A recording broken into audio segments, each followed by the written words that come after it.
Chapter 21. Mindeln had awakened with the feeling that someone had just called his name. At first, he thought it his brother, and that made him stand up and look around. But when Mindeln saw no sign of Odyssean, his suspicions grew. Then, the voice called to him again. "This way," it beckoned. "This way." Somehow he knew exactly which direction to go. Not for a moment did Mindeln hesitate. He had finally gone beyond fear of his situation. Fascination commanded him now. Making certain that no one observed him, he slipped into the jungle. Curiously, Mindeln felt more at home here than he ever felt back in Sarum. It was as if this was a cherished place now that Odyssean's brother had forgotten. Treading with a nimbleness generally absent, Mindeln dove deeper into the jungle. The voice kept urging him on, telling him where to turn. He followed its guidance with the utmost trust. The insects kept their distance from him, just as they had since shortly after he and his companions had entered the lush land. They had quickly sensed a change in him, the otherness that Mindeln was only just beginning to understand. Despite the dark, he found it not at all difficult to see things were shadowed. True, but his vision was sharper. Indeed, in some ways, Mindeln could see better than he ever did during the day. His surroundings had more definition, more distinction. "Turn, turn," the voice commanded. Mindeln obeyed, took several steps, then waited. But the voice gave him no more instructions. Frowning, he took one more step, and suddenly, in front of him stood a towering, glittering obelisk, untouched by the incessant growth. It stood more than twice as tall as Mindeln, and was made of what he suspected was obsidian. Mindeln had admired samples of the black stone that Cyrus had brought from a merchant, that felt that what stood before him could be nothing else. Yet what drew his attention most was not the pointed obelisk itself, but what was carved on each of its faces. More words in the ancient script. They ran from the top to the bottom, and as he eyed them, it seemed almost that they glowed faintly. Mindeln mouthed them as best he could, recognizing enough symbols to have some crude notion of what others might mean. As he read, his understanding grew. Becoming excited, he pored over the first face again and again. Each time, the message proved clearer. His expression transformed into that akin to a child, for what was written there filled him with awe. And so, Mindeln kept reading. Odyssean stared in disbelief at the man before him, Romus, the criminal, Romus, the converted. What are you doing here?" Odyssean demanded. His gaze flickered to the few faces partially visible around. He recognized most. They were all from Partha. "When you were found missing, Holy One, we feared for the worst, especially after how it was for poor Master Ethan and his boy. Nicodemus said he's a good tracker, and some of the others are too. We took off as soon as we could after you," Romus grinned. "But you're all right."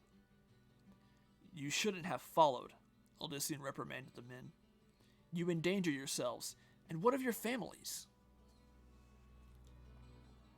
"All of us came willingly," someone else said, "and our families are well with us. Of course, we not abandon them, isn't that right?" There was a chorus of eyes. For the first time, Odyssean noticed that some of the figures toward the back of the dark throng were of slighter builds. Several were fairly short. He had not thought of them as women or, for that matter, children. But why bring their families with them on such a desperate pursuit? A sick feeling swelled up within him. "Why are you all here, Romus?" "Why, to learn more from you, Holy One. To follow your path wherever it takes you." Others backed up his declaration. "Don't call me that," Odyssean blurted. "Never that." Romus bowed his head. Very sorry, Master Odyssean. I'd forgotten, yes. Gritting his teeth, Odyssean continued. You uprooted your families to follow me. Are you mad? Almost as one, they shook their heads. He eyed the townsfolk, aware that his fury barely touched them. They were utterly insane, but could not see that fact. But as it became apparent that he had nothing more to teach them, they would surely come to their senses, and then it would be they who would become outraged with him. Mindel still concerned Odyssean, but he needed to deal with this band first. How many are there with you, Romus? A good quarter of Partha stands around you, Master Odyssean, and others but await word of our success before they join us. The sick feeling swelled 100-fold. Barely able to think, Odyssean whirled back toward the camp. Follow me. Always, murmured Romus. Already regretting his choice of words, the son of Diomedes stalked away. Behind him came a mass of shuffling feet and the shaking of grass and branches. As he neared the edge of the camp, Achilleos, an arrow notched and ready to fire, stood sternly, waiting. His face went through a contortion of emotions as he drank in what came in his friend's wake. What have you found out there? An army? The Parthans, or at least a good number of them. Achilleos looked from one newcomer to the next. Is there anyone left there? Too few. Odyssean looked around. Where's Mindel? I assumed with you. I noticed him rise at one point, Cerinthia piped up from near the fire. She too eyed the Parthans with wonder. I fell asleep again almost immediately, though. It was not what Odyssean had wanted to hear. He's been gone too long. I need to go back out and search for him. Leaning close, the archer whispered, Then why not use this bunch? I can only assume that they came after you, and from the looks of those admiring expressions, if you asked them to hunt for your brother, they would. And half of them would get eaten while the others would likely die of accidents or some disease. They understand nothing about the jungle. Nor do we, but we chose to come here nonetheless. As the two argued, more and more people flowed into the tiny site. The women and children became apparent now that they moved closest to the single fire. Some of the men came bearing wood, which they used to build other fires for their numbers which continued to grow. You're certain that it's only part of the town? Achilleos asked. For now. Odyssean spotted Barda and her son. The woman smiled, then leaned down to point out to her child. The boy waved merrily. Odyssean could not help but wave back, but his heart grew heavier. Their faith was based on lies. Romus joined him again. There was absolutely none of the distrust and unsavoriness of the man Odyssean had first viewed from a distance in Partha Square. Master Odyssean, would it be permissible to have them start cooking meals and clearing more ground? You have food? He prayed that they did not somehow expect him to magically supply them with anything. Oh yes, we knew that we might have to travel some distance to catch up to you. There are horses laden with packs just coming up now. Sure enough, in addition to the throng of people, more than a score of heavily encumbered mounts were already in sight. Odyssean could scarcely believe what he was seeing. How could such a large party have organized so quickly, much less followed him so expertly? And they all expect the world from you, came the thought. They all expect you to teach them to become more powerful than the mage clans. The immensity of what he was supposed to do, especially in light of the fact that it was utterly beyond him, struck Odyssean so hard that he turned from the others without another word and stalked off into the jungle. He did not go far, naturally, but just enough to find some peace. Or at least attempt to. Even alone, Odyssean could not escape his feelings of failure, of complete shame. They ate away at him with an intensity he had not experienced previously. In his mind, he heard the voices speaking so reverently about him, saw again the awed faces, both young and old. Bartha's son came unbidden to his memory, the boy and his mother seeing him as some mythic healer when the truth was that it had been a demoness who had given the child a new life. Lilia. How she would have laughed at this situation. In fact, it was very likely that she watched from somewhere, enjoying his torment and the eventual chaos when the Parthens discovered the awful truth about him. Lilia had called him nothing, and he was seeing the truth of her words more and more with each passing moment. Perhaps the Temptress had even silently urged the townsfolk to this foolish trek, whispering in their ears that they had to follow. That could explain their swift and certain path. How better to ensure the greatest depths to his downfall than to bring all the elements together herself?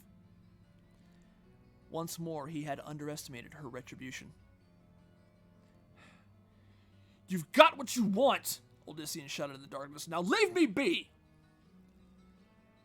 No one responded, of course. He had not expected it. She wanted him completely humiliated, perhaps even slain. If Odysseus was torn apart by his enraged followers, Lilia would simply find herself a new puppet. You thought that you would bring down the masters of sanctuary. You thought that the triune and cathedral of light would fall, so that you could finally rid yourself of the demons of your past. Odysseus shuddered, thinking how he had even failed anew his lost loved ones. Their memories would be tainted by his debacle. When people recalled his family, it would be with curses and dark thoughts. "I only wanted to help," the son of Diomedes muttered. "I only wanted things to make sense." To his ever-distraught mind, the calls of the jungle's nocturnal denizens began to sound like mocking laughter. Odysseus almost turned and headed back to camp, but then recalled that he would find there. He looked at his shadowed surroundings, seeking some escape. There is always the triune. At first, the thought startled Odysseus, but as he considered it, it made some sense. True, before it had been the suggestion of Malik, but now Odysseus considered what would happen if he willingly walked into the main temple and gave himself over to them. There would be no more running. The Parthens would initially grow angry when they discovered his duplicity, but then they would feel justice had been served. Odysseus did not care what happened to himself at that point, only that no one else would be affected anymore. Perhaps it would even be best to lead the Parthens to the temple too. Let them see the truth there for themselves. Odysseus grimaced. It said something for his state of mind that he had thought of such an outrageous thing for even a moment. Odysseus shook his head, trying to clear it. What he chose to do concerning himself was one thing, but he would not lead the Parthens through any more deceit, and he would certainly not lead them to the temple. Yet, if Odysseus intended to cut all ties with those following him, it behooved him to do so as quickly as possible.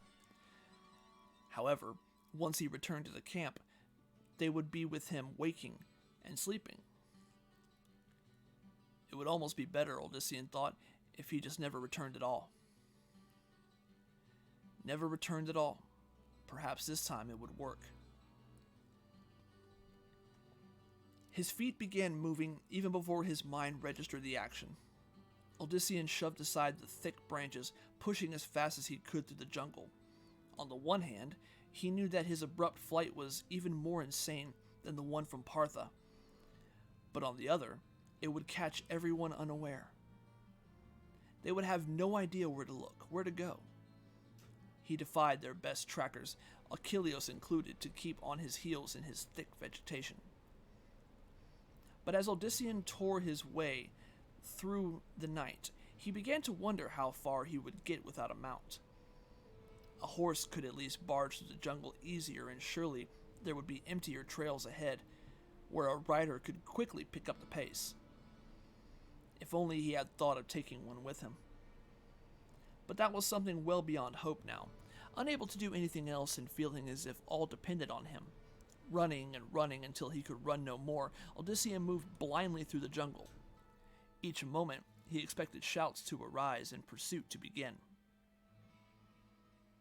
A large form moved through the vegetation just ahead.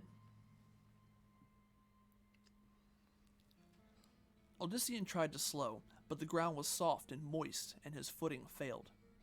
He tumbled forward, landing on his face. There was a heavy snort.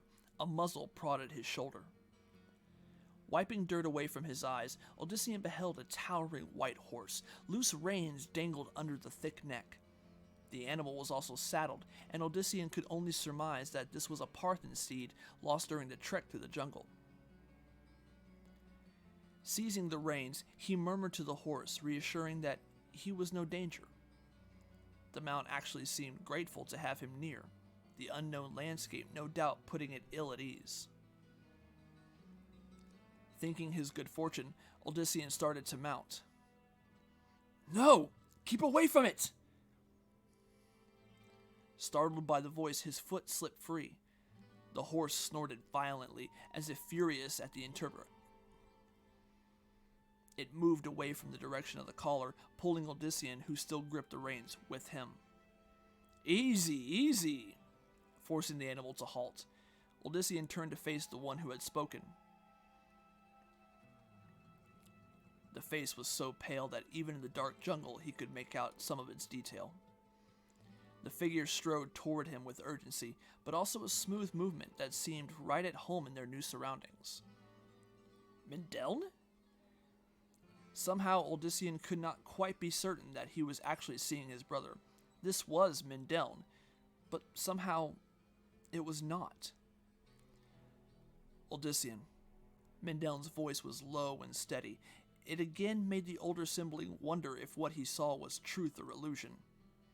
Odyssean, keep away from that creature. It is not what it seems. The only creature near them was the horse, which to Odyssean's eyes and hand was certainly what it seemed. He could not entirely say the same for the figure approaching him. Memories of the foul work of Malik returned. "Keep back!" he demanded of Mindeln. "Keep back!" "Odyssean, it is me." "I don't know that." His head pant. "It cannot be him. It cannot be Mindeln. A demon, perhaps. Let him come closer. The knife. Use the knife when he is in range." "Do not listen to him," the possible Mindeln quietly said. "I do not understand what he tells you, but I know it to be vile." Odyssean frowned. The pounding was becoming worse with each beat of his heart. Who are you talking about?" "Yes, you cannot see him as he truly is. He leans at your shoulder, murmuring like a lover, but giving only hate. I think he knows her, Odyssean, for he has a look to him akin to her." Her? In Odyssean's mind, that could only mean one person. Lilia? That is what you called her, yes? Do you also remember how you finally saw her? Odyssean had once believed that he could never forget Lilia's true form, but now, no matter how hard he tried to summon it, he could not. No, keep away from me. Odyssean, it is me, your brother Mindeln. Look closely. See my eyes. Remember all we have been through. Remember the pain and suffering of the plague as our father and mother and our brothers and sisters were eaten away by it. As the figure spoke, his tone changed. It remained low and overall steady, but there were hints of deep pain that mirrored what lay within Odyssean's own soul. He knew then that this had to be his brother, not some demon wearing Mindeln's flesh. That made him release the reins, or at least Odyssean tried to release them. His fingers would not uncurl. In fact, if anything, they tightened their grip, defying his will. The white steed snorted, then renewed its efforts to pull him away from Mindeln. His brother uttered something unintelligible. The horse suddenly reared, shrieking as no earthly animal could. Its form twisted in a manner that should have snapped the spine in half. Yet, the creature seemed more furious than pained. Pull free now, Odyssean. Lean against the reins and pull with all your will. Odyssean immediately obeyed. His one hand continued to clutch the reins even as the enraged horse twisted as if made of soft bread dough. Its orbs blazed red and no longer had pupils. The mane coursing down its neck and over its shoulders had a thorny cast to it now. Despite its girth, the creature suddenly stood up on its hind legs as if accustomed to moving in that fashion.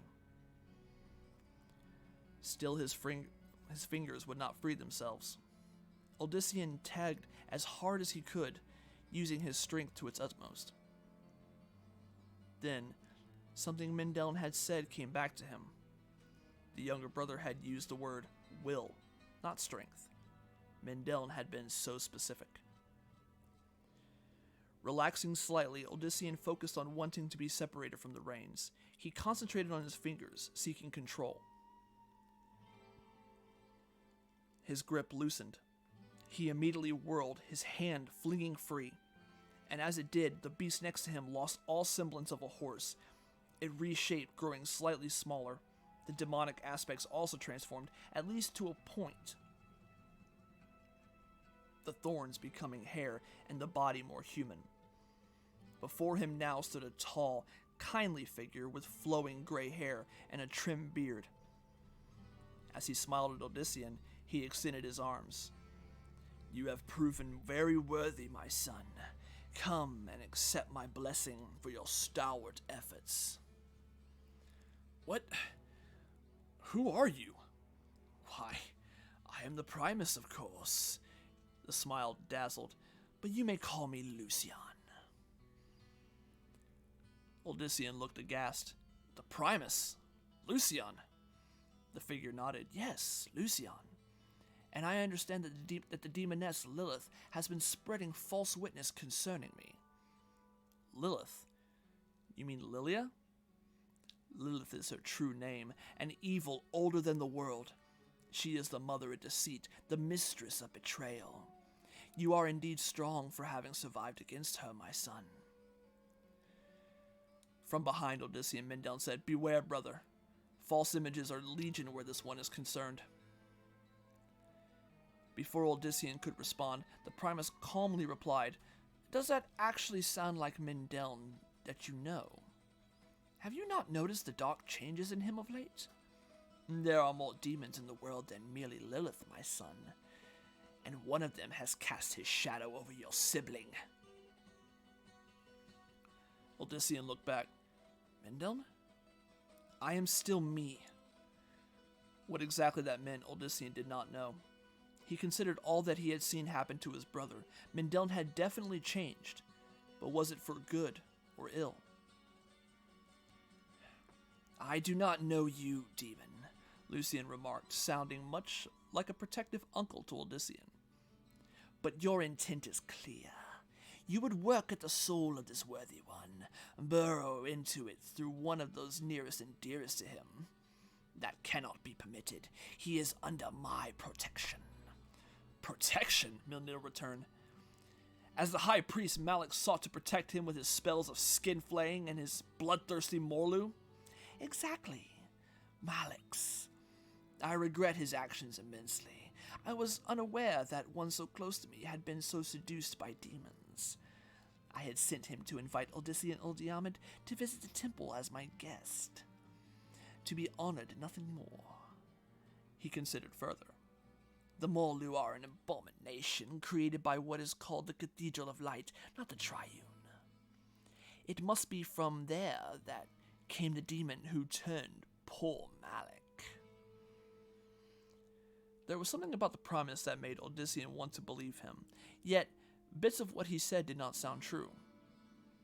"The only demon here stands before us, Odyssean," Mendeln insisted, stepping between his brother and Lucian. "You must believe."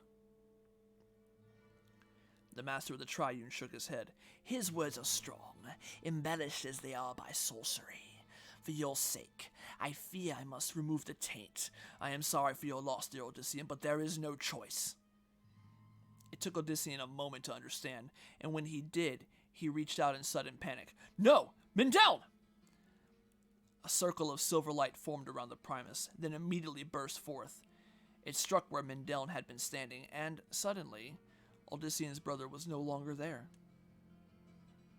Both Odyssean and Lucian eyed the empty spot. Then the Primus remarked, "Fear for your brother, Odyssean. The demon is powerful. It has taken him away from here. It would be best if we joined together, fought him side by side." "No!" Odyssean was not quite certain what was going on with Mindel, but he refused to believe that his brother had become some vessel for evil. He also now refused to believe such as what the Primus had told him concerning Malik. The high priest had been too adamant when it came to speaking about his master. Malik had been a loyal follower, not a betrayer of the Primus. "No! Leave me alone!" "Dear brother Odyssean."